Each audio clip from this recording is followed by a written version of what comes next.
Hi guys, welcome back to another episode of the Nicole Vignola Show. Today we're going to be answering Dear Nicole Dilemmas. As always, I'm so grateful that you guys send these in. I absolutely love answering your dilemmas, so keep sending them in. Dear Nicole, I've been eating clean and working out consistently, but the scale hasn't moved in weeks. I feel like my body is broken. What is wrong with me? Okay, the first thing to understand is that you have adaptive thermogenesis. What that means is that your brain starts to keep itself safe and it starts to regulate the hypothalamus to essentially increase your appetite when you start to lose weight. That is a survival mechanism that is unfortunately deeply ingrained in our brains to keep us safe. It essentially does this to try and conserve energy. When the brain detects that the body is losing weight, it starts to upregulate your appetite to try and keep that homeostasis. So the fix isn't to push harder. The fix is to maintain consistency throughout, because you want to slowly lose that weight without triggering a response that is going to essentially lead you to a binge. Because then what tends to happen is people tend to drop the amount of calories they're eating even more, and that puts you in a further state of survival, which then rebounds into a binge. Slowly and consistently does the trick. Dear Nicole, every time I get stressed, I lose control and binge. It feels like I'm possessed. How do I stop emotional eating? When we are stressed, our body releases cortisol. Cortisol plays a crucial role in regulating blood glucose. It essentially stimulates something called glucogenesis, because the body needs glucose to maintain energy levels to get you out of a stressful situation. And it's the reason why you crave carbohydrates when you are stressed. On top of that, cortisol downregulates the prefrontal cortex, responsible for inhibition, responsible for helping you make healthy decisions. So it literally impairs that brake system that goes, hey, we probably don't need this. So what we can do here is we can get prepared. If you're going through a stressful situation, there are regulatory tools which you can include, like the physiological sigh, like maintaining hobbies, all of those different things, sleep, etc. But here's the important thing. You may want to increase the thing that you are actually trying to avoid: carbohydrates. Stick to complex carbohydrates, the healthy carbohydrates, the whole grains, because your brain and body need it. And the problem is that when we avoid it and we go, no, you can't have that, we then end up in a binge. It creates resistance and willpower is limited. So when we plan and we go, actually, I acknowledge that my brain and body are craving carbohydrates for a reason, I'm going to give it what it wants. I'm going to lean in. Increase your vegetable intake, increase your fiber, increase the carbohydrates. It is a temporary period of your life. I promise you, if you try and resist, you will end up binging. You will end up swinging the pendulum too far the other way. I hope that helps. Dear Nicole, I've lost weight, but I've gained it all back and more. Now I'm scared to even try because I feel like my brain will just sabotage me. This is a very common and heartbreaking cycle, but you didn't fail. And you can absolutely do it in a way that is sustainable.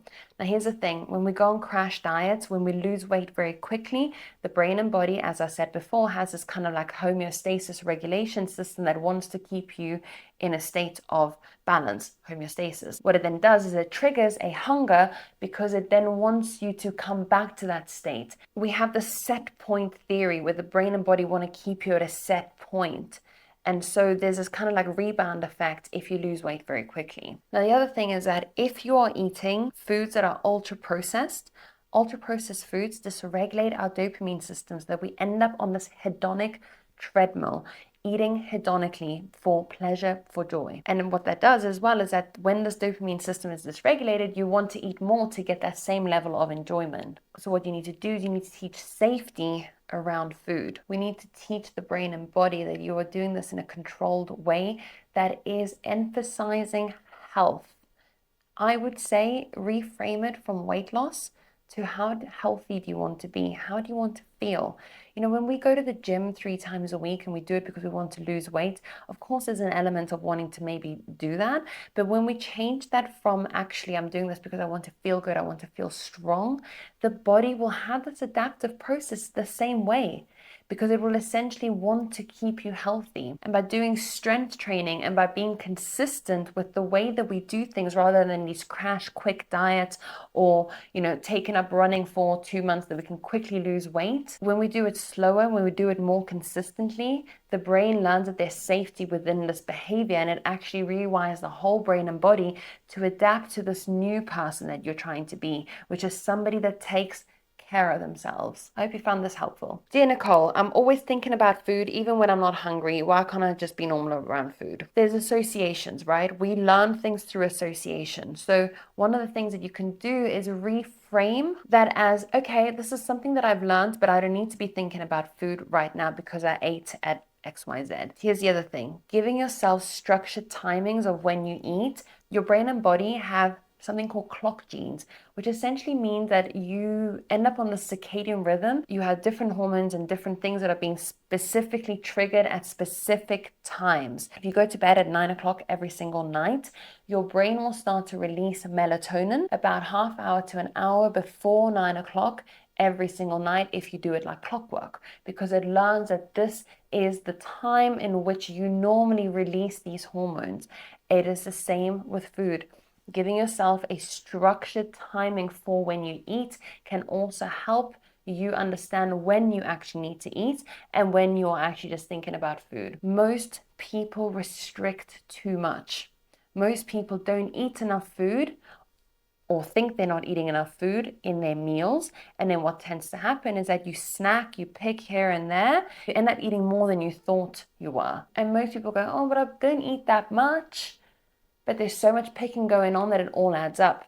So my suggestion is to give yourself 3 very good, healthy meals. You can work out how much you need to do that. I can't personally give you that information. I'm not a nutritionist, but there are ways of working that out. You can work with a nutritionist, you can work with a trainer.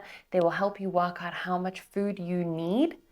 And then you want to make sure that you're getting that in healthy meals. You want to make sure that you're eating enough, because people try and restrict themselves and then they overeat without realizing that they're overeating because of the picking and all the extra bits that come into play during the day. Don't be afraid to eat in those meals. Guys, I hope you found this helpful. Please leave your comments in the comment section. I'd love to hear from you, and I'll see you all next week for another episode of the Nicole Dilemmas Show.